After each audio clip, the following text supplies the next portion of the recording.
আসসালামু আলাইকুম। শুরু করছি আমি তো ভালোবাসি তোকে পর্ব ৩। লিখেছেন সালমা চৌধুরী। মনের উপর কারো হাত নেই। মনকে আমি যা বোঝাবো আমার মন তাই বুঝবে। এই স্লোগান দিতে দিতে নিজেকে শক্ত করল মেঘ। আজকে সে ফজরের আজানের সময় উঠেছে। রাতে অ্যালার্ম দিয়ে ঘুমিয়েছিল। দিন যত যাচ্ছে পরীক্ষা তত কাছে আসছে। যেভাবেই হোক চান্স পেতে হবে। প্রথম টার্গেট মেডিকেল, দ্বিতীয় ঢাকা বিশ্ববিদ্যালয়।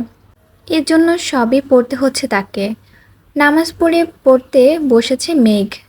7:30 পর্যন্ত পড়াশোনা করেছে। সকালে খালি পেটে বেশিক্ষণ থাকা কষ্টকর, তাছাড়া পড়াশোনা করলে আরও বেশি ক্ষুধা পায়। গতকাল সন্ধ্যায় খেয়েছিল, সারা রাত কিছুই খায়নি। খিদায় চোচো করছে পেট। দৌড়ে নিচে নামলো মেঘ। মেঘের দৌড় দেখে ভয় পেয়ে গেলেন হালিমা খান। উনিও রান্নাঘর থেকে ছুটলেন। হালিমা খান চিন্তিত সুরে জিজ্ঞেস করলেন, কি হয়েছে তোর, এভাবে ছুটছিস কেন? মেঘ জবাব দিল, আমার খুব ক্ষুধা পাইছে আম্মু, তাড়াতাড়ি খেতে দাও। হালিমা খান আবারও জিজ্ঞেস করলেন, তুই কখন উঠেছিস? মেঘের শান্ত জবাব, ফজরের সময় উঠেছি, তারপর পড়াশোনা করেছি, তাড়াতাড়ি খেতে দাও আমায়। হালিমা খান যেন খুশিতে গদগদ হয়ে গেলেন। ওনার মেয়ে পড়াশোনায় মনোযোগ দিচ্ছেন, সাথে খাওয়া দাওয়াতেও। এ তো প্রতিটা মায়েরই প্রধান স্বপ্ন। উনি ছুটে গেলেন রান্নাঘরে। মেয়ের পছন্দের সব খাবার হাজিরে করলেন মেয়ের সামনে। মেয়ে ক্ষুধার তাড়নায় ঝটপট খাবার শেষ করে নিজের রুমে চলে গেল। আজকে তার কোচিং প্রাইভেট কিছু নেই। সন্ধ্যায় শুধু শাহরিয়ার ভাইয়া পড়াতে আসবেন। সারাদিনের একটা রুটিন করে নিল মেঘ। টার্গেট সেট করে পড়াশোনা করলো। পড়াশোনা তাড়াতাড়ি এগোয়। এদিকে 8টার পর বাড়ির সবাই খেতে বসেছে। আবির একেবারে রেডি হয়ে নেমেছে। চেয়ার টেনে বসতে বসতে নজর পড়ে সামনের চেয়ারটা ফাঁকা। নিষ্পলক তাকিয়ে থাকে। কয়েক সেকেন্ডে স্বাভাবিক হয়ে খাওয়া শুরু করে। ইকবাল খান জিজ্ঞেস করলেন, মেঘ কোথায়, উঠিনি এখনো? হালিমা খান প্রফুল্ল মেজাজে উত্তর দিলেন, ও নাকি সেই ভোরবেলায় উঠেছে। পড়তে পড়তে ক্ষুধা লাগছিল, তাই কিছুক্ষণ আগে খেয়ে গেল। আলী আহমদ খান শীতল কণ্ঠে প্রশ্ন করলেন, শাহরিয়া কি গতকাল এসেছিল? হালিমা খান পুনরায় উত্তর দিলেন, গতকাল আসেনি ভাইজান, মেঘ অনেকক্ষণ অপেক্ষা করেছে। আলী আহমদ খান স্বাভাবিক কণ্ঠে বললেন, হয়তো কোনো সমস্যা, আজ আসবে নিশ্চয়। কেউ আর কোনো কথা বলল না। চুপচাপ খাওয়াতে ব্যস্ত সকলে। কিছুক্ষণ পর খাওয়া শেষ, উঠে চলে গেলেন বাড়ির কর্তারা। বসে আছে 4 ভাই বোন। মিম আর আদি খুনসুটি করে খাওয়াতে ব্যস্ত। তানভীর হঠাৎ আবিরের দিকে তাকিয়ে বলল, ভাইয়া, তোমার কি কিছু হয়েছে? আবির নড়ে চড়ে বসল। মুখ গোমড়া করে উত্তর দিল, কিছু হয়নি। তানভীর আর কথা না বাড়িয়ে চুপচাপ নিজের খাওয়া শেষ করলো। নিজের খাবার শেষ করে ফ্রেশ হয়ে আবিরও অফিসের জন্য বেরিয়ে পড়েছে। বাকিরাও নিজেদের কাজে ব্যস্ত হলো। সারাদিন ব্যস্ততা শেষ, সকলেই বাড়ি ফিরল না শুধু আবির। আগামী মাস থেকে আবিরের নতুন কোম্পানি শুরু হবে। সেই কাজেই ব্যস্ত সে। সারাদিন বাবার কোম্পানির কাজ সামলে সন্ধ্যার পর প্রায়ই দেখতে হয় নিজের অফিসের কাজকর্ম। সাথে তার আরও 2জন বন্ধু আছে, একজন রাকিব আর একজন রাসেল।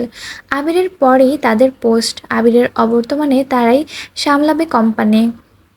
কয়েক বছর আগে থেকে আবিরের সাথে প্ল্যান করে রেখেছিল, এটাই পূর্ণতা পেতে চলেছে। এদিকে গতকালের ন্যায় আজও পড়ার রুমে অপেক্ষা করছে মেঘ, কিন্তু শাহরিয়া ভাইয়া আসার কোনো খবরই নেই। এই পৃথিবীতে কারো জন্য অপেক্ষা করার মতো কষ্ট আর কিছুই নেই। অধৈর্য হয়ে রাগে ফুঁসতে ফুঁসতে মেঘ বড় আব্বুর সামনে গিয়ে দাঁড়ালো। আলী আহমদ খান সোফায় বসে কফি খেতে খেতে টিভি দেখছিলেন। মেঘ জিজ্ঞাসু চোখে তাকালো বড় আব্বুর দিকে, তারপর আস্তে করে বলল, ভাইয়া কি পড়াতে আসবেন না? আলী আহমদ খানের মনোযোগ সরল টিভির দিক থেকে। এক পলক তাকালো মেঘের দিকে, তারপর পকেট থেকে ফোন বের করে ডায়াল করলেন শাহরিয়ার নাম্বারে। প্রথমবার রিসিভ হলো না, দ্বিতীয়বার রিসিভ হলো। আলী আহমদ খান জিজ্ঞেস করলো, তুমি আসছো না কেন, পড়াবে না? শাহরিয়া শীতল কণ্ঠে উত্তর দিল, আঙ্কেল, আমার জন্য বাসাটা দূরে হয়ে যায়, সময় মেনটেন করাও একটু সমস্যা, তাই আমি আর আসতে পারবো না, সরি। আলী আহমদ খান জবাব, তাহলে তুমি এই কথাটা প্রথম দিনই জানাতে পারতে। শাহরিয়ার গম্ভীর কণ্ঠে উত্তর দিল, একটু অসুস্থ ছিলাম আঙ্কেল, হাসপাতাল থেকে আজই ফিরেছি, আপনাকে সময় করে ফোন দিতাম আমি। আলী আহমদ খান উদ্বিগ্ন কণ্ঠে শুধালো, কি হয়েছে তোমার? শাহরিয়া ঠান্ডা কণ্ঠে বলল, তেমন কিছু না, হালকা ব্যথা পেয়েছি। দোয়া করবেন আঙ্কেল। আল্লাহ হাফেজ। আলী আহমদ খান মেঘকে জানালো। মেঘ কি বলবে বুঝে উঠতে পারল না, ঠায় দাঁড়িয়ে রইল সোফার পাশে। তখনই সিঁড়ি দিয়ে নামছিল তানভীর। মেঘের কাছে দাঁড়িয়ে প্রশ্ন করলো, এখানে দাঁড়িয়ে আছিস কেন? মেঘ মাথা নিচু করে পাতলা অধর নেড়েচেড়ে বলল, শাহরিয়া ভাইয়া পড়াবে না আমায়। তানভীর কপাল গুটিয়ে বলল, তাতে মন খারাপ করার কি আছে? মানুষের সমস্যা থাকতেই পারে। মেঘ চোখ তুলে তাকালো ভাইয়ার পানে। তানভীর বড় আব্বুর দিকে তাকিয়ে পুনরায় বলল, আমার একজন পরিচিত আপু আছে, উনি খুব ভালো পড়াশোনা জানেন। আপনি অনুমতি দিলে আমি কি কথা বলে দেখব? আলী আহমদ খান তানভীরের দিকে তীক্ষ্ণ দৃষ্টিতে তাকালো। হয়তো মনে মনে ভাবলেন, যে ছেলে জীবনে পড়াশোনায় করে না সেই ছেলে আবার বোনের জন্য টিউটর খুঁজছে। মুখ ফুটে বললেন, দেখো, তোমার মতো গর্দভ হয় না যেন। তানভীর হাসি মুখে বলল, এবার দু একদিন পড়ার পর মেঘের যদি মনে হয় পড়বে তাহলে ফিক্সড করব। আলী আহমদ খান এবার যেন স্বস্তি পেলেন। সহজভাবে বললেন, ঠিক আছে, কালকেই আসতে বলো তাহলে। তানভীর আর কথা না বাড়িয়ে চুপচাপ বাসা থেকে বের হয়ে গেল। মেঘও নিজের মতো বই খাতা নিয়ে রুম থেকে চলে গেল। আজ মঙ্গলবার। মেঘ রেডি হয়ে একেবারে নিচে নামলো। ক্লাসের টাইম 30 মিনিট এগিয়ে দিয়েছে, তাই তাড়াতাড়ি যেতে হবে। খাবার টেবিলে বসে তাড়াহুড়ো খাবার খাচ্ছে মেঘ। সামনের চেয়ার ফাঁকা, এতেই যেন মেঘের স্বস্তি কাজ করছে। রবিবারের ধমক খাওয়ার পর থেকে মেঘ ইচ্ছে করেই আবিরের থেকে দূরে দূরে থাকতে চাইল।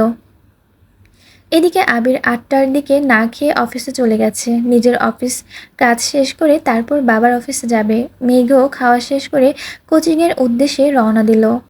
2টায় মেঘের কোচিং থেকে এসে ফ্রেশ হয়ে খেতে বসেছে। 2 লোকমা মুখে তুললেই কারো পায়ের শব্দ, ফিরে তাকায় মেঘ। আবির খাবারের টেবিলের দিকে আসছে। অমনি মেঘের গলায় খাবার আটকে গেছে। খাবার গিলতে পারছে না মেয়েটা। কোনো রকম পানি দিয়ে খাবারটা গিলল। এদিকে আবির বেসিন থেকে হাত ধুয়ে এসে মামুনিকে খাবার দিতে বলল। বসলো মেঘের বিপরীত রাখা চেয়ারটাতে। মেঘের চিবুক নামলো গলায়, দৃষ্টি তার প্লেটের দিকে। মনে মনে আল্লাহ আল্লাহ করছে মেয়েটা। হাত পা কাঁপাকাঁপি শুরু হয়ে যাচ্ছে। 2 দিন পালিয়ে থেকেও লাভ হলো না। বারবার কানে বাজছে রবিবারের সেই কথাটা, এমন থাপ্পড় দিব যার দাগ 1 মাসও যাবে না। কে চায় স্বেচ্ছায় মায়ের খেতে? কোনো রকমে খেয়ে সরে পড়লেই বাঁচে সে। খাওয়ার গতি বাড়ালো। নাকে মুখে খাচ্ছে মেঘ। আবির ক্ষিপ্ত দৃষ্টিতে তাকালো মেঘের দিকে। কপাল কুঁচকে গম্ভীর গলায় বলল, কি হয়েছে তোর? মেঘের নিঃশ্বাস আটকে আছে, গলা শুকিয়ে কাঠ। সারা শরীরের কম্পনের মাত্রা তীব্র হলো। কথা বের হচ্ছে না মুখ দিয়ে। কিন্তু আজ তাকে বলতে হবে। হিটলারের মুখোমুখি হতে হবে তাকে। নিজেকে নিজে সাহস দিল। মেঘের সরল স্বীকারোক্তি, কিছু হয়নি আমার। আবির কিছু বলতে গিয়েও গিলে ফেলল কথাটা। এর মধ্যে হালিমা খান আবিরের খাবার নিয়ে এসেছেন। আবির খাওয়ার মনোযোগ দিল। হালিমা খান আবিরকে উদ্দেশ্য করে বললেন, সকালে কিছু খেয়েছিলে বাবা? আবির গুরুতর কণ্ঠে উত্তর দিল, খাইনি। হালিমা খান কিছুটা চিন্তিত কণ্ঠে বললেন, সকালে খেয়ে গেলেই পারতিস, একটু দেরি হলো না হয় হয়তো। আবির কোনো উত্তর দিল না। মেঘ মনে মনে ভাবছে, আমায় যে লোক হুমকি দেয় ঠিকমতো খেতে হবে, সে নিজে যখন না খেয়ে থাকে তখন তাকে কেন কেউ ধমকায় না? সব দোষ এই মেঘের, থাকবই না এই বাড়িতে। উঠতে চাইলেও টেবিল থেকে তৎক্ষণাৎ চোখ পড়ে আবির ভাইয়ের দিকে। আবির মাথা নিচু করে খাচ্ছে। এখন উঠতে গেলে নিশ্চয়ই ধমক দিয়ে আবার বসাবেন। কে জানে আবার থাপ্পড় মারেন কি না। এসব ভেবে মেঘ আবার বসে দ্রুত গতিতে খাওয়া শুরু করে। আবির রাগে এক প্রকার চিৎকার দিয়ে উঠলেন, একটা থাপ্পড় দেব তোকে, এভাবে খাচ্ছিস কেন? মেঘ থমকে গেল ধমক খেয়ে। চোখ টলমল করছে তার। মুখের ভাতগুলো কোনো রকম গিলল। মনে মনে ভাবল, আমাকে থাপ্পড় দেওয়ার এত ইচ্ছে আপনার? আবিরের থাপ্পড়ের ভয়ে 2 দিন যাবৎ খাবার টেবিলে সবার সাথে খায় না মেয়েটা। কে জানতো এই দুপুর বেলা আবির ভাই অফিস থেকে বাসায় চলে আসবেন। জানলে হয়তো আগে খেয়ে নিত, না হয় আবির ভাই খাওয়ার পর খেতে আসতো। কেনই মানুষটা তার সামনে আসে, কেনই বা এত রাগ আর দেখায়? ভেবে পায় না মেঘ। হঠাৎ মনে পড়ে যায় ঘুম থেকে উঠে বলা স্লোগান, তার কথা। মনের উপর কারো হাত নেই, মেঘ ভয় পাবে না আবিরকে। তারপর স্বাভাবিকভাবে প্লেটের ভাতগুলো শেষ করে হাত ধুয়ে সিঁড়ির দিকে যেতে নেয়। সোফার কাছে পর্যন্ত যেতেই মিম আর আদি দৌড়ে এসে ঝাপটে ধরে মেঘকে। আকস্মিক ঘটনায় কিছুটা ঘাবড়ে গেল মেঘ। তারপর স্বাভাবিক কণ্ঠে বলল, কি হয়েছে তোদের? মিম ফিসফিস করে মেঘকে বলল, আপু প্লিজ আবির ভাইয়াকে বলো না আমাদের নিয়ে বাইকে ঘুরতে। কখনো বাইকে উঠিনি, প্লিজ বলবা। মেঘ কোনো কিছু না ভেবেই, আমি বলতে পারবো না। আদি বলে উঠল, প্লিজ প্লিজ প্লিজ আপু, আমার আমার বলার সাহস পাচ্ছি না, প্লিজ তুমি একটু বলো না প্লিজ। মেঘ আবারও গম্ভীর কণ্ঠে জবাব দিল, আমি পারবো না বলেছি না। তোদের ঘুরতে ইচ্ছে করছে, তোরা বল। মেঘ মনে মনে ভাবছে, তোরাই সুখে আছিস, আমাকে তো উঠতে বসতে থাপ্পড় মারার হুমকি দিচ্ছে। আমি এবার এটা বলতে নিশ্চিত, এখনই খাবো থাপ্পড়টা। আবিরের খাওয়া শেষ, এদিকে আসতে দেখে মেঘ তাড়াতাড়ি রুমে চলে যেতে চাচ্ছিল, কিন্তু আদি আর মিম আরও করুণ সুরে বলল, প্লিজ আপু তুমি বলো না। এবার মেঘ রেগে কটমট করে বলল, আমি বলতে পারবো না, যা তোরা। মিম আর আদি এবার চুপসে গেল। মেঘ আর এক মুহূর্ত দাঁড়ালো না, সিঁড়ি দিয়ে উঠায় ব্যস্ত। আবির বিষয়টা লক্ষ্য করেছে। আবির আদিকে জিজ্ঞেস করে, কাকে কি বলতে বলছিস ওকে? মিম শ্বাস টেনে সাহস নিয়ে বলল, ভাইয়া আমাদের আপনার বাইকে নিয়ে একটু ঘোরাবেন প্লিজ। মেঘ সিঁড়িতে উঠতে উঠতে ফিস ফিস করে বলছে, হিটলারটা আবার তোদের বাইকে উঠাবে? সেগুড়ে বালি।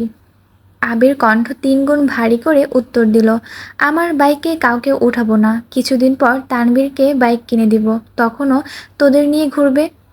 আদি অকস্মাৎ প্রশ্ন করে বসলো, তুমি তানভীর ভাইয়াকে নিয়ে ঘুরো না? আবির এবার স্বাভাবিক কণ্ঠে বলল, এখনও তানভীর আমার বাইকে ওঠেনি, তবে ভবিষ্যতে উঠতে পারে। ওর সাথে তোদের কি সম্পর্ক? মিম আর আদি বোবা হয়ে রইল। মেঘের কথা ফলে যাওয়াতে নিজেকে নিয়ে গর্ব করতে করতে রুমের দিকে যাচ্ছে আর ভাবছে, দুই ভাইয়ার গলায় গলায় সম্পর্ক, অথচ বাইকে ওঠার পারমিশন দেয়নি। ছি। সহসা অভিব্যক্তি পাল্টালো মুখের, বিড়বিড় করে বলল, হিটলারের থেকে ভালো আর কি আশা করা যায়। রুমে গিয়ে সোজা শুয়ে পড়ল, তৎক্ষণাৎ ফোনটা হাতে নিল। এই 2-3 দিনে একেবারের জন্য ফেসবুকে ঢুকেনি সে, মন খারাপ কাটাতে ঢুকলো ফেসবুকে। কিছুক্ষণ ঘোরাঘুরির পর একটা পোস্ট সামনে আসছে। একদিন আগে আবির ফেসবুকে একটা অসম্ভব সুন্দর ছবি আপলোড দিয়েছে, সাথে ছোট করে ক্যাপশন লিখেছে, শূন্যতা আমায় ঘিরে আছে আর আমি ঘিরে আছি মোহে। মেঘ ছবিটা দেখে যতটা খুশি হলো, তার থেকে বেশি চিন্তিত হলো ক্যাপশনে কি বুঝিয়েছে তা ভাবতে। সে ক্যাপশন বোঝার চেষ্টায় মগ্ন হলো, মনে মনে আওড়ালো, আচ্ছা উনি কি তাহলে সত্যি কারোর সাথে রিলেশনে আছেন? তৎক্ষণাৎ মনের ভেতর থেকে জবাব এলো, উনি প্রেম করলে তোর কি? তোরে যে উঠতে বসতে থাপ্পড় দেওয়ার ভয় দেখায়, তোর লজ্জা করে না? এই হিটলারকে কে নিয়ে ভাবতো? সঙ্গে সঙ্গে ডাটা অফ করে ফোন রেখে দিল মেঘ। সত্যি তো, সে তো আবির ভাইয়ার উপর রেগে আছে, তাহলে আবার আবির ভাইকে নিয়ে ভাবছে কেন? এদিকে আবির রুমে এসে 5-10 মিনিট রেস্ট নিয়ে নিজের ল্যাপটপ আর কিছু কাগজপত্র নিয়ে বেরিয়ে পড়েছে। সন্ধ্যায় মেঘের টিউটর এসেছে, বয়স এত বেশি না, ঢাকা বিশ্ববিদ্যালয়ে ফিজিক্সে পড়াশোনা করছেন, এবার 3য় বর্ষে আছেন। দেখতেই মাশাআল্লাহ অনেক সুন্দরী, গোলগাল চেহারা, বোরকা পরে হিজাব পরে এসেছেন। গুছিয়ে কথা বলেন, সুন্দর করে বুঝিয়ে পড়িয়েছেন মেঘকে। মেঘ যেন পড়ার থেকেও বেশি মুগ্ধ হয়েছে ওনার কথা বলার স্টাইলে। ওনার নাম জান্নাত। মেঘের ওনাকে এতই ভালো লেগেছে যে 2 দিন পর পর্যন্ত অপেক্ষা করতে পারল না। জান্নাত আপু চলে যাওয়ার সঙ্গে সঙ্গে ছুটে গেল বড় আব্বুর কাছে, জানালো ওনার কাছেই পড়বে সে। আলী আহমদ খান যেন কিছুটা নিশ্চিত হলেন, তারপরও মেঘকে বললেন, কখনো যদি মনে হয় তোমার পড়ার ঘাটতি হচ্ছে, তাহলে আমি নতুন টিউটর আনবো, তুমি চিন্তা করো না, পড়াশোনায় মনোযোগ দাও। মেঘ ঠিক আছে বলে নিজের রুমে চলে গেল। রাতে সবাই একসাথে খাওয়া দাওয়া করলো, কিন্তু আবির নেই। ইদানিং আবির অফিস শেষ করে নিজের নতুন অফিসে চলে যায়, ওখানে সব গোছানো, প্ল্যানিং করা, এসব নিয়ে ব্যস্ত থাকে। রাত 11টার আগে ফিরেই না। কেউ অপেক্ষায় করে না তার জন্য, কারণ আবিরের করা নির্দেশ, আমার জন্য কেউ অপেক্ষা করলে আমি আর ফিরবই না। সেই দিকে মা আর মামুনি নিজেদের সময় মতো শুয়ে পড়ে। আবির 11টার পর এসে ফ্রেশ হয়ে নিজের মতো খায়। কেটে গেল আরও 2 দিন, দেখা হলো না মেঘ আর আবিরের। সকালে আবির খেতে আসলো, মেঘ আগে আগে খেয়ে পালায়। সে আবির ভাইয়ের মুখোমুখি হতে চায় না। মেঘ ছোটবেলা থেকে খুব আবেগে আর জেদি, অল্পতে কান্না করে আর তার স্বভাব। আর কোনো বিষয়ে জেদ করলে তা সহজে কাটে না। যেমন সামান্য থাপ্পড়ের জন্য আবির ভাইয়ের সাথে ৯ বছরের উপরের কথা বলেনি একটিবার। আবির দেশে আসতে মনে অন্যরকম অনুভূতি জন্মানো শুরু করেছিল সবেমাত্র। কিন্তু আবির ভাইয়ের হুমকিতে অনুভূতিগুলো চাপা পড়ে যাচ্ছে। মেঘ নিজে যেন অনুভূতিগুলোকে মাটি চাপা দিতে ব্যস্ত। কথায় আছে, চোখের আড়াল হয়ে গেলে মনের আড়াল হতে বেশি সময় লাগে না। এই জন্য মেঘ সর্বোচ্চ চেষ্টা করেছে যেন আবির ভাইয়ের সামনে সে না পড়ে। সবাই টেবিলের বসার আগে সে খেয়ে নিজের রুমে চলে যায়। আবির ভাই অফিসে গেলে সে কোচিংয়ের জন্য বের হয়। দুপুরে আবির থাকে না বলে একটু রিল্যাক্সে খেতে পারে। রাতে জান্নাত আপু পড়িয়ে যায় ৭টা নাগাদ, তখনই খেয়ে রুমে চলে যায়। তখন তো আবির ভাই ফিরেই না, দেখা হবে কি করে? সেই রবিবার থেকে মেঘ পালিয়ে বেড়াচ্ছে। আজ বৃহস্পতিবার রাত। মেঘ নিজের পড়া শেষ করে শুয়ে মোবাইলটা হাতে নিয়েছে। আবিরের কথা খুব মনে হচ্ছে তার, তাই আবিরের আইডিতে ঢুকলো, কিন্তু কোনো আপডেট নেই। মনের ভেতরটা কেমন জানি মোচড় দিল মেঘের। মঙ্গলবার দুপুরে খেতে বসেছিল একসাথে, তারপর আর দেখেইনি সে। মেঘের খুব ইচ্ছে করেছে আবির ভাইয়াকে দেখার, মনকে কোনোভাবেই শান্ত করতে পারছে না। মনের জোরগুলো নিস্তেজ হয়ে পড়েছে। অনেকক্ষণ মনকে বুঝিয়ে ব্যর্থ হলো, তাই রুম থেকে বের হয়ে গুটি গুটি পায়ে এগিয়ে আবিরের ভাইয়ের রুমের দিকে। রাত তখন 11টার উপর। ড্রয়িং রুমে একটা হালকা আলোর বাল্ব জ্বলছে। পুরো বাড়ি অন্ধকার। মেঘ আবিরের রুমের সামনে দাঁড়ালো। দরজা চাপানো। আস্তে করে ধাক্কা দিল মেঘ। চেক করতে চাইছিল খোলা কি বন্ধ। মেঘের হালকা ধাক্কাতেই খুলে গেল দরজাটা। কিছুটা ঘাবড়ে গেল মেঘ। যদি আবির ভাই রুমে থাকেন তাহলে আজ থাপ্পড় নিশ্চিত। তাই দুগালে হাত দিয়ে আস্তে করে উকি দিল রুমে। রুমের বারান্দায় বাল্ব জ্বলছে, সেটার আলোয় রুমে আসছে। মোটামুটি আলোকিত হয়ে আছে রুমটা। আবির কোথাও নেই। বিছানা টান টান করে পাতানো। টেবিলের বই খাতা কাগজপত্র এলোমেলোর সাথে একটা ল্যাপটপের আলো জ্বলছে।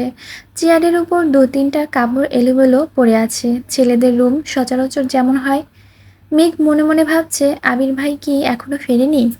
নিজের রুমের দিকে ফিরে এক কদম এগোতেই কানে ভেসে আসে গানের সুর। দাঁড়িয়ে পড়ল মেঘ। মনে মনে ভাবছে, গান কে গাইছে? আবির ভাইয়া নয়তো? আবারও ঘুরে গুটি গুটি পায়ে এগিয়ে গেল সিঁড়ির কাছে। মেঘ এই জীবনে কোনোদিন সন্ধ্যার পর ছাদে যায়নি। সবাই গেলেও যায় না। ওর ভয় লাগে। সন্ধ্যাবেলা নাকি ছাদে তানারা ঘুরে বেড়ায়। সারা রাত ছাদেই থাকেন। এই ভয়ে ছাদে পা বাড়ান না সেদিকে। সিঁড়ির কাছে এসে থমকে দাঁড়ালো মেঘ। এই গান কি তানারা গাইতেছে? আমাকে আকৃষ্ট করে নেওয়ার জন্য? যাবে কি যাবে না এইটা ভাবছে মেঘ। বুকের সাহস নিয়ে ২ কদম এগিয়েছে মেঘ। একটু উঁকি দিয়ে দেখলো ছাদের দিকে। ছাদের গেট খোলা। এটা দেখে মন সাহস পেল মেয়েটা। তানারা গান গাইলে গেট খোলার কি দরকার? তারপরও আল্লাহ আল্লাহ করে এগোচ্ছে মেঘ। গেটের কাছে এসে বুকে হাত হাত রেখে উকি দিল ছাদের দিকে। ছাদের এক কর্নারে নজর পড়ল। সিঙ্গেল সোফার উপর হেলান দিয়ে বসে আছেন একজন। চাঁদের উপর থেকে মেঘ সরে যেতে স্পষ্ট বোঝা গেল এটা আবির ভাই। মেঘ নিস্তব্ধ হয়ে দাঁড়িয়ে পড়ল। এত রাতে আবির ভাই ছাদে কি করেন? কৌতূহল হলো মেঘের। আগে কি গান গেয়েছে তা মেঘ বুঝতে পারেনি। নিচ থেকে শুধু সুরটাই শুনেছে। এখন আবির ভাই নীরব। কয়েক মুহূর্ত পর আবির ভাই আবার শুরু করলো। ছোট্ট বুকে মেঘ জমিয়ে কেন রে কাঁদিস পাখি, তুই ফিরবি বলে আমি কেমন সন্ধ্যা নামাই রাখি। ছোট্ট তোরই ওমের ডানায় নাক ঘষতে দিবি কি, বুকের ভেতর ঘুলঘুলিতে একলা পাখি হবি, তুই বুকের ভেতর ঘুলঘুলিতে একলা পাখি হবি। মেঘ উদ্বিগ্ন নয়নে তাকিয়ে আছে আবির ভাইয়ার দিকে। ছেলেদের গান শিখতে হয় না, তারা খালি গলাতে গান গাইলেও যেন অসম্ভব সুন্দর লাগে। মেঘ মুগ্ধ হয়ে আবিরের গান শুনছে। আবির ভাই একই লিরিক্স বারবার গাওয়াতে গানের মনোযোগ দিল মেঘ। নিজেকে নিজে প্রশ্ন করলো মেঘ, আচ্ছা এই গান কাকে উদ্দেশ্য করে গাইছেন উনি? আমাকে নিয়ে নয়তো? এতটুকু বলতে মুখে হাসি ফুটে উঠল মেঘের। তৎক্ষণাৎ মনে হলো, উনি আমাকে নিয়ে কেন গান গাইবেন? আমি কি? তানভীর ভাই তো সেদিন বলল আবির ভাইয়ের জীবনে কেউ আছে, তাহলে কি তার কথা ভেবেই গাইতেছে? সঙ্গে সঙ্গে হাসি গায়েব হয়ে গেল। নিস্তব্ধ আঁখিতে তাকিয়ে আছে সে। বুকের বাঁ পাশে হালকা ব্যথা অনুভব হলো। ওনার মনে সত্যি অনেক দুঃখ। না হয় এমন গান কেউ গায়? এরই মধ্যে আবির ভাইয়ের গান থেমে গেল। কিছুক্ষণ নীরব থেকে পকেট থেকে একটা সিগারেট বের করে ঠোঁটে ধরালো। আগুন দিয়ে জ্বালালো সেই সিগারেট। এদিকে মেঘের মাথায় আকাশ ভেঙে পড়ছে। নিজের চোখকে বিশ্বাস করতে কষ্ট হচ্ছে। আবির ভাই সিগারেট খায়? দাঁড়িয়ে থাকার শক্তিটুকু পাচ্ছে না অষ্টাদশী। অকস্মাৎ দরজায় এখানেই বসে পড়েছে সে। মেঘের জাত শত্রু হলো সিগারেট। যেখানে সিগারেটের গন্ধ মেঘ সহ্য করতে পারে না, সিগারেটের গন্ধে তার শ্বাসকষ্ট হয়ে যায়, সেখানে আবির ভাই সিগারেট খাচ্ছেন। এটা যেন মেঘ মানতেই পারছেন না। অষ্টদয় উল্টে নীরবে চোখের জল ফেলে অষ্টাদশী, যাকে সে মিস করছিল এতক্ষণ, তাকে দেখার জন্য উদ্যোগ ছিল। তাকে খুঁজে এসে এরপর একটা দৃশ্য দেখবে, তা সে কল্পনা করেনি। অষ্টাদশী মনটা নির্মমভাবে হত্যা করেছে আবির ভাই। আবির ভাই অষ্টাদশীর মনে বসন্ত ফুলের মতো আর ফুটবে না। আবিরের প্রতি খুব রাগ হলো মেঘের। রাগের সাথে কান্নার মাত্রাও বাড়তে লাগলো। ছাদের দরজার পাশে বসে ফুপিয়ে ফুপিয়ে কাঁদছে মেঘ। নিজেকে সান্ত্বনা দেওয়ার কোনো ভাষা খুঁজে পাচ্ছে না সে। আচমকা আবির হাজির হলো মেঘের সামনে। মেঘ তখনও কান্নায় ব্যস্ত। আবির গম্ভীর কণ্ঠে শুধালো, এখানে কি করছিস? আবির ভাইয়ের কণ্ঠ শুনে মেঘ ভূত দেখার মতো চমকে উঠল। মেঘের কান্নার তীব্রতা এতটাই বেড়ে গেছিল যে ছাদের কর্নার থেকে আবির শুনতে পেয়ে ছুটে এসেছে। অতিরিক্ত কান্নার মেঘের শরীর কাঁপছে। জোর করে কান্না থামিয়েছে, এখনো নাক টানছে আর জোরে জোরে শ্বাস ছাড়ছে। আবির ভাই গম্ভীর সুরে পুনরায় বলল, কথা বলছিস না কেন? এত রাতে এখানে কি করছিস? মেঘ এবার কিছুটা স্বাভাবিক হয়ে ছাদের ফ্লোরের দিকে তাকিয়ে ধীরস্থির কণ্ঠে উত্তর দিল, এমনি এসেছিলাম। আবির শরীর ঝুঁকে এলো। মেঘ তখনও ছাদের ফ্লোরেই বসা। চাঁদের আলোতে স্পষ্ট বোঝা যাচ্ছিল মেঘের অভিব্যক্তি। চিবুক নেমেছে গলায়, হাত পা কাঁপছে। ভয় আর কান্নায় প্রতিক্রিয়া দুটাই অনুভব করতেছে অষ্টাদশী। আবির আচমকা মেঘের বাহুতে ধরল, একটানে দাঁড় করালো মেঘকে। মেঘের শরীরের কম্পন তীব্র হলো। হৃৎপিণ্ডের ধূপধাপ বেড়ে যাচ্ছে সহসা। চোখ তুলে তাকাতে পারছে না। আবির তীক্ষ্ণ দৃষ্টিতে তাকালো মেঘের দিকে। রাগে কটমট করতে করতে বলল, তুই কাঁদছিলি কেন? মেঘ উত্তর খুঁজে পাচ্ছে না। কিভাবে বলবে? আবির ভাইয়ের সিগারেট খাওয়া আর অন্য মেয়েকে উদ্দেশ্য করে গান গাওয়াতে তার ভিতর থেকে এমনি কান্না আসছে। মেঘ মাথা নিচু করে চুপ করে রইল। আবির দীর্ঘশ্বাস ফেলে কিছুটা স্বাভাবিক কণ্ঠে বলল, তুই কি সবসময় রাত বিরাতে ছাদে আসিস? মেঘ তৎক্ষণাৎ বিদ্যুৎ বেগে কতক্ষণ মাথা নাড়ালো, না বোধক সম্মতি জানালো। তারপর আস্তে আস্তে বলল, এই জীবনে কোনোদিন সন্ধ্যার পর ছাদে উঠিনি আমি। আবির ভাই উদ্বিগ্ন কণ্ঠে বলল, তাহলে আজ আসলি কেন? মেঘ নিস্তব্ধ নীরব। কিছু বলার সাধ্য নেই বলে দীর্ঘশ্বাস ফেলল মেয়েটা। এত রাতে ছাদে আসার কোনো অজুহাত খুঁজে পেল না অষ্টাদশী। আবির কয়েক পা এগিয়ে মেঘের অনেকটা ঘনিষ্ঠ হয়ে দাঁড়ালো। আবির ভাইকে এত কাছাকাছি দেখে নিঃশ্বাস বন্ধ হওয়ার হাল হলো মেঘের। আবিরের গায়ের গন্ধে মাতালো হওয়ার অবস্থা। ভয়ঙ্কর পরিস্থিতি থেকে নিজেকে বাঁচাতে দু কদম পিছিয়ে গেল মেঘ, কিন্তু পিছনে আর জায়গা নেই। দরজার পাশে পিলারের পিঠ ঠেকল মেঘের। থরথর করে কাঁপছে অষ্টাদশীর ছোট্ট দেহটা। পায়ের বাতাস শিরশির করছে। সরে যেতে চাইল সামনে থেকে। আচমকা আবির ভাই দু হাতে পিলারের দুপাশ চেপে ধরল। কিছুটা ঝুঁকে মুখোমুখি হলো মেঘের।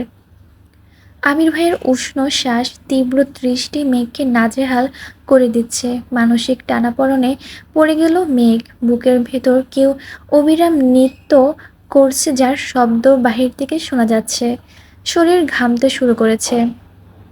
আবির ভাই হঠাৎই শীতল কণ্ঠে বলল, এত বছর তো খুব পালাই বেড়াইছিস, এখন দেখব কতটা পালাতে পারিস তুই। আবির ভাইয়ের ঠান্ডা হুমকিতে কেঁপে উঠল অষ্টাদশী। এই কথা শুধু শোনা মাত্র মেঘের শরীরে হাই ভোল্টেজের ঝাঁকুনি দিল। মেঘের বক্ষ স্পন্দন জোরালো হলো। আবির ভাই সরুর নেত্রে তাকিয়ে আছে অষ্টাদশীর পানে। হয়তো মেঘের টালমাটাল অবস্থা বুঝতে পেরে সরে গেল সামনে থেকে। পুনরায় শক্ত কণ্ঠে বলল, রুমে যা। আবির সরে যাওয়াতে স্বস্তি পেল মেঘ। দীর্ঘশ্বাস ফেলছে বারবার। কয়েক মুহূর্তর পর সিঁড়ি থেকে নামতে গেল। অন্ধকার সিঁড়ি পেছন ফিরে তাকিয়ে বুকে সাহস নিয়ে বলল, আবির ভাই। আবির ভাই উল্টো দিকে ফিরেছিল, ডাক শুনে ঘুরে তাকালো। হুম। মেঘ ভয়ে ভয়ে বলল, আমাকে একটু রুম পর্যন্ত দিয়ে আসবে প্লিজ? আবির বিস্ময়ে কণ্ঠে বলল, কেন, হাঁটতে পারছিস না?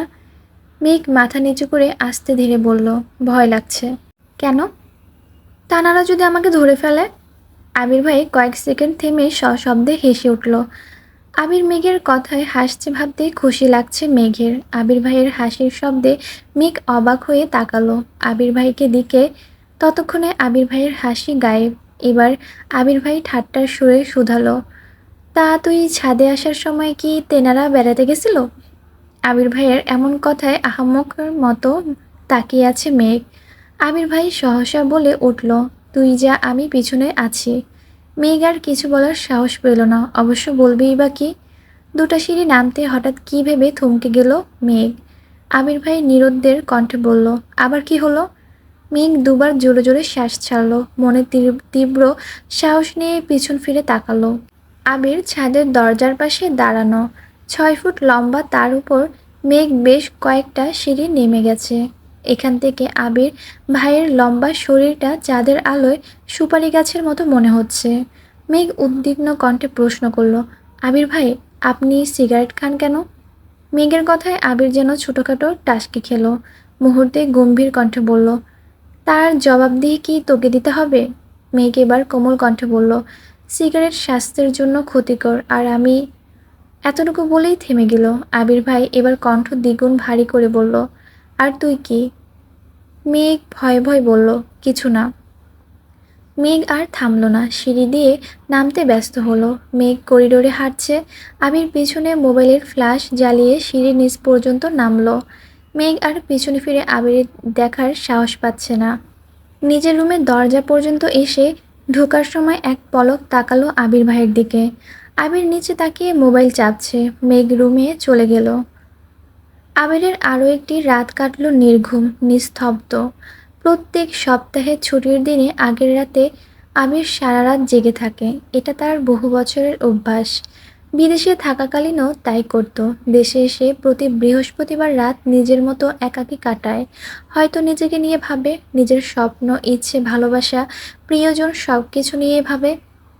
মেঘ নিজের রুমে শুয়ে ছাদের বিষয়গুলো ভাবছে। আবির ভাইয়ের এত কাছে আসা, আবির ভাইয়ের বলা সেই কথাগুলো বারবার মাথায় ঘুরছে। কখন ঘুমিয়েছে নিজেও জানে না। সকাল সকাল খাবার টেবিলে খাবার খাচ্ছে সবাই। শুক্রবার দিন ভালো মন্দ রান্না হয়। মেঘের মনটা আজ খুব ভালো, কেন ভালো নিজেও জানে না। তবে আবির ভাইয়ের প্রতি ভয়টা কিছুটা শিথিল হয়েছে। খাবার টেবিলে আবির ভাই নেই, মনটা কিছুটা খারাপ হলো, কিন্তু তেমন পাত্তা দেয়নি। নিজের মতো খেয়ে পড়তে বসেছে।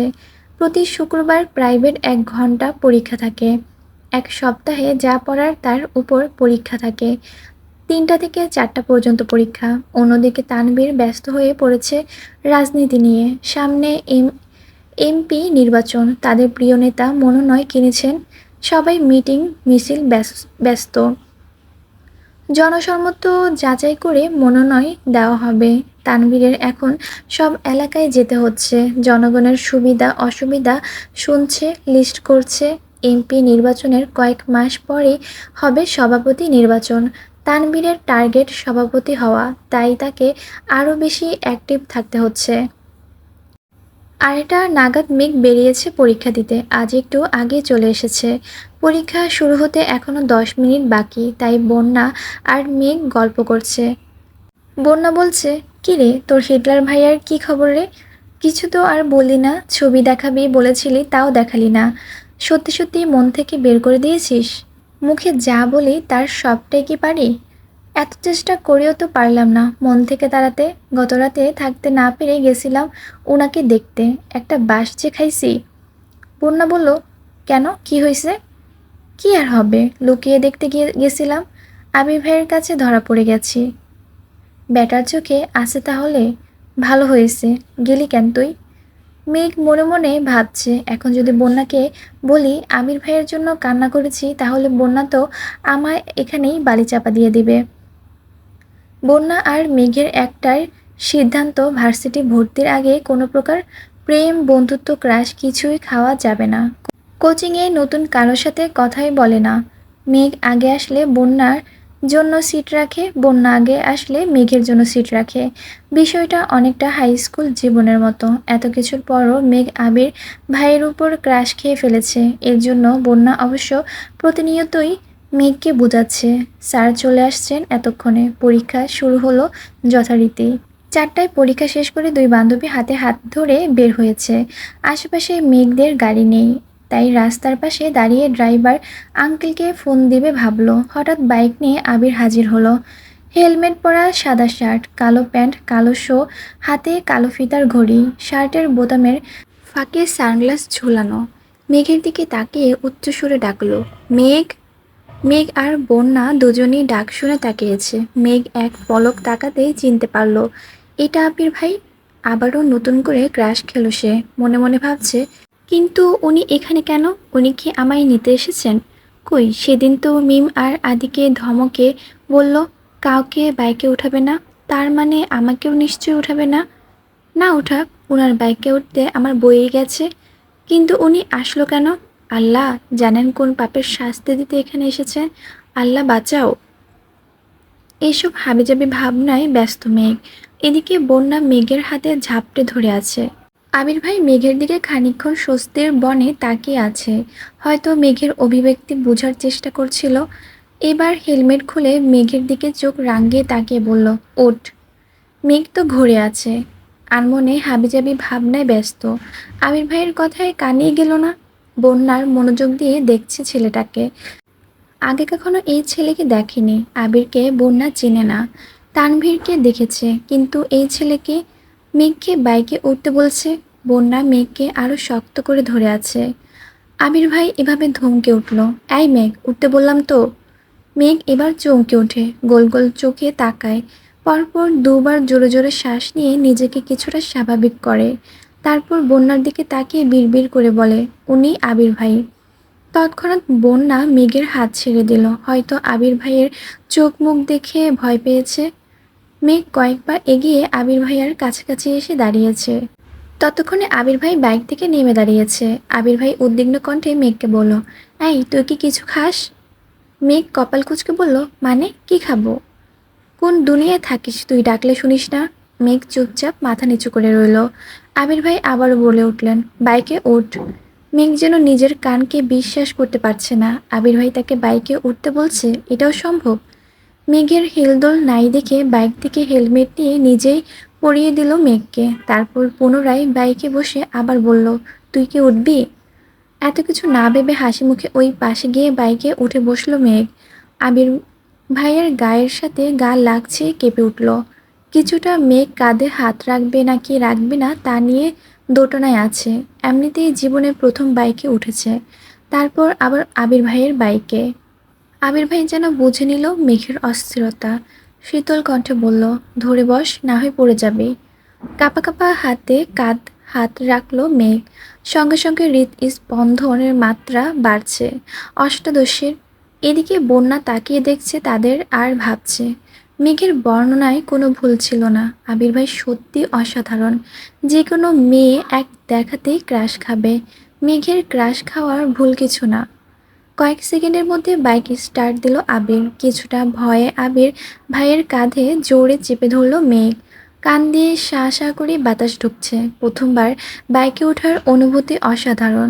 মেঘ নিবু নিবু চোখে চারপাশ দেখার চেষ্টা করছে। বেশ কিছুক্ষণ পর তারা পৌঁছে গেল বসুন্ধরা সিটি শপিং মল কমপ্লেক্সে। মেঘ আনন্দে আত্মহারা হয়ে যাচ্ছে। আবির ওকে শপিংয়ে নিয়ে আসছে, ভাবতেই পারছে না সে। এত খুশি রাখবে কোথায়? আবির মেঘকে নিয়ে একটা হিজাবের দোকানে গেল। রেগুলার পরার জন্য হিজাব চাইতেই দোকানের জর্জেট হিজাবের বক্স বের করে দিল। মেঘের বুঝতে বাকি নেই, রবিবার বলেছিল হিজাব পরে যেতে, কিন্তু মেঘ ওড়না মাথা দিয়ে যাচ্ছিল। কি করবে সে? মা আর বড় মা ছাড়া মেঘ তো একা শপিংয়ে যায়নি কখনো। বড় আম্মুরাও এখন শপিং করবে না, তাই মেঘ ভেবেছিল কিছুদিন ওড়না মাথায় দিয়ে যাবে, তারপর ওনারা শপিংয়ে গেলে নিয়ে আসবে। মেঘ বক্স থেকে বেছে বেছে 3টা আলাদা করেছে। তারপর আবিরকে জিজ্ঞেস করলো, এই 3টা নিব? আবির মেঘের প্রশ্নের উত্তর না দিয়ে দোকানদারকে জিজ্ঞেস করলেন, এগুলোর মধ্যে কয়টা কালার আছে আপনাদের কাছে? দোকানদার বললেন, ভাইয়া আপাতত 24টা আছে, আপনি চাইলে আরও দিতে পারবো, তবে কিছুদিন পর নিতে হবে। আবির স্বাভাবিক কণ্ঠে বলল, সবচেয়ে বড় সাইজের হিজাব 24টা কালারই দেন। আবিরের কথা শুনে মেঘ তড়িৎ বেগে তাকালো আবিরের দিকে, তৎক্ষণাৎ চোখ নামিয়ে শক্ত গলায় বলল, এতগুলো লাগবে না, 3টা হলেই হবে। আবির তীক্ষ্ণ দৃষ্টিতে তাকিয়ে আছে মেঘের দিকে, কটমট করে বলল, তোকে কিছু জিজ্ঞেস করেছি আমি? ভয়ে সিটিয়ে পড়ল মেঘ, আর কিছু বলার সাহস পেল না, কিন্তু ভেতরে ভেতরে ফুঁসছে। যেখানে তার কোচিং সপ্তাহে 3-4 দিন, 2টা হিজাব হলেই হয়, 24টা নেওয়ার কোনো মানেই হয় না। কিন্তু কিভাবে বোঝাবে হিটলারকে? আমির ভাই নিজে পছন্দ করে আরও কয়েকটা পার্টি হিজাবও নিল। মেঘ মাথা নিচু করে মনে মনে শুধু আবির ভাইকে বকিয়ে গেল। আবির শপিং ব্যাগগুলো হাতে নিয়ে মেঘকে বলল, চল। মেঘ মুখের উপর জিজ্ঞেস করে ফেলেছে, কোথায়? আবির ভাই আবারও রাগান্বিত কণ্ঠে কটমট করে বলল, কোথায় যাব না যাব কি তোরে বলে যেতে হবে? মেঘের নিজের মাথায় নিজে গাঁটটা দিতে মন চাচ্ছে। সবসময় আম্মু, বড় আম্মুর আর বন্যাকে কথায় পাল্টা ঝটপট প্রশ্ন করে অভ্যস্ত মেঘ, তাই আবির ভাইয়েরকেও তেমনই জিজ্ঞেস করে ফেলেছে। আবির ভাইয়ের পিছন পিছন একটা জুয়েলার্সের দোকানে ঢুকলো মেঘ। আবির ভাই একজনকে জিজ্ঞেস করলেন, আজকে কি নেওয়া যাবে? লোকটা হাসি মুখে উত্তর দিল, জি ভাইয়া, 2 মিনিট বসুন, আমি বের করে দিচ্ছি। 2 মিনিটের মধ্যে লোকটা পুনরায় প্রশ্ন করলেন, ভাইয়া প্যাকিং করে দিব? আবির ভাই তৎক্ষণাৎ বললেন, প্যাকিং লাগবে না, রেডি হলে আমায় দেন। লোকটা একজোড়া নূপুর এগিয়ে দিল আবিরের দিকে। মেঘও উৎসুক জনতার ন্যায় নূপুর দুটো দেখছে, অনেক মোটা আর খুব সুন্দর ডিজাইনের। হঠাৎ আবির ভাইয়ের কাণ্ডে মেঘ কারেন্টের খাম্বার ন্যায় স্তব্ধ হয়ে গেছে। আবিরের এক হাঁটু ফ্লোরে, আরেকটা পা স্বাভাবিক রেখে নিচে বসেছে, যেভাবে প্রপোজ করে অনেকটা সেভাবে। সহসা মেঘের এক পা নিজের হাঁটুর উপর রেখে একটা নূপুর পরিয়ে দিল। এদিকে মেঘের নিঃশ্বাস বন্ধ হওয়ার অবস্থা, হৃৎপিণ্ড কম্পনের তীব্রতা বুঝতে পেরে মনে হচ্ছে এই যাত্রায় আর বাঁচবে না। আবির ভাইয়াকে না করার শক্তিটুকু পাচ্ছে না, খাম্বার মতোই স্থির। যা হওয়ার তা তো শরীরের ভিতর হচ্ছে। রক্ত সকালনের মাত্রা বাড়ছে, মনে হচ্ছে এই বুঝি প্রেশার উঠে যাচ্ছে মেঘের। দু পায়ে নূপুর পরিয়ে আবির পুনরায় চেয়ারে বসে, মেঘের দিকে তাকিয়ে জিজ্ঞেস করলো, দেখ কেমন লাগছে? মেঘ তখনও নিষ্পলক চোখে তাকিয়ে আছে আবিরের ভাইয়ার দিকে। আবির রাগে ফুঁসতে ফুঁসতে দাঁতে দাঁত চেপে বললেন, তোকে নূপুর দেখতে বলেছি, আমায় না। আবিরের কথায় দোকানদার জোরে হাসি শুরু করেছে। ততক্ষণে মেঘ স্বাভাবিক হলো, পরিস্থিতি বুঝতে পেরে তাড়াতাড়ি পায়ের দিকে তাকালো। সত্যি অনেক সুন্দর লাগছে, ফর্সা পাগুলো দেখতে অন্যরকম লাগছে। খুশিতে গদগদ হয়ে বলল, অনেক ধন্যবাদ আবির ভাই। আবির ভাই দোকানের বিল পরিশোধ করে কাছাকাছি একটা রেস্টুরেন্ট গেলেন। মেঘের মাথায় শুধু ঘুরছে ওই সব কিছু স্বপ্ন। একটু পর ঘুম ভাঙবে আর সব শেষ হয়ে যাবে। রেস্টুরেন্টে বসে আবির ভাই মেঘের দিকে মেনু কার্ড এগিয়ে দিলেন আর বললেন, তোর যা খেতে ইচ্ছে করে অর্ডার দে। মেঘ নিজের পছন্দ মতো কাচ্চির সাথে বোরহানি বলল। ওয়েটারকে 2টা কাচ্চি দিতে বলল আবির, সাথে 2টা বোরহানি। মেঘ উত্তেজিত হয়ে জিজ্ঞেস করলো, আবির ভাই, আপনার কি কাচ্চি পছন্দ? আবির এবার বিরক্ত হয়ে বলল, আমার পছন্দ অপছন্দ তোর জেনে কাজ নেই। মেঘের মুখটা চুপসে গেছে। খাবার আসার দুজন চুপচাপ খাবার খেলো। মেঘ অবশ্য কয়েকবার চোখ তুলে তুলে আবিরকে দেখছিল, কিন্তু আবিরের সেদিকে কোনো ভ্রুক্ষেপ নেই। সব কাজ শেষ, আবির বাইকে উঠতে যাবে, তখন মেঘ আবির ভাইকে ডাকলো, আবির ভাই। বল। না কিছু না। আবির এবার সত্যি সত্যি রেগে গেল, কণ্ঠ 3 গুণ ভারী হলো। রাগান্বিত সুরে বলল, তোকে হিজাব আর নূপুর দিয়েছি বলে খুশিতে বেশি লাফাইস না। মাথায় ওড়না দিয়ে বউয়ের মতো চলাফেরা যাতে না করতে পারিস সেজন্য হিজাব দিয়েছি। আর তুই সারাক্ষণ টুই টুই করে কোথায় ঘুরিস তো তা তোর নূপুরের শব্দে বুঝতে পারবো। এতে তোকে শাস্তি দিতে সুবিধা হবে। মেঘ আহাম্মক বনে গেল। কি না কি ভাবছিল সে, আবির ভাই ভালোবেসে গিফট দিচ্ছে। আহা, সে কি অনুভূতি! সেই অনুভূতিতে এক বালতি পানি ঢেলে দিল আবির ভাই। আবির কণ্ঠ খাদে নামিয়ে বলল, ওঠ। মেঘ ভয়ে ভয়ে চুপচাপ পিছনে উঠল। এবার আর আবির ভাইকে ধরে বসবে না ঠিক করলো। আবির ধমকে উঠল, এক কথা তোকে কতবার বলতে হয় মেঘ, ধরে বস, না হয় রাস্তায় ফেলে চলে যাব। মেঘের ছোট্ট দেহ কম্পিত হয়, সহসা চেপে ধরে আবির ভাইয়ের কাঁধ। আবিরের অভিব্যক্তি বোঝা গেল না, বাসার সামনে পর্যন্ত আসলো কিন্তু কেউ কোনো কথা বলল না। বাসার সামনে বাইক থামিয়ে বলল, বাসায় যা। মেঘ বাইক থেকে নেমে আবির ভাইয়ের দিকে তাকিয়ে জিজ্ঞেস করলো, আপনি যাবেন না? না। কোথায় যাবেন? আবির বিরক্তি নিয়ে বলল, তুই কে যে তোকে আমার বলতে হবে? যাইতে হবে। কোথায় যাব না যাব? আর একবার আমার মুখের উপর প্রশ্ন করবি, সঙ্গে সঙ্গে থাপ্পড় দিব। মেঘের মুখটা চুপসে গেছে, চিবুক নামিয়েছে গলায়, পাতলা ওষ্ঠে বিড়বিড় করে বলল, হিটলার একটা। আমির ভাই তৎক্ষণাৎ জবাব দিল, আমি হিটলার হলে তুই কি? আমির ভাই শুনে ফেলেছে। আটকে উঠল মেঘ।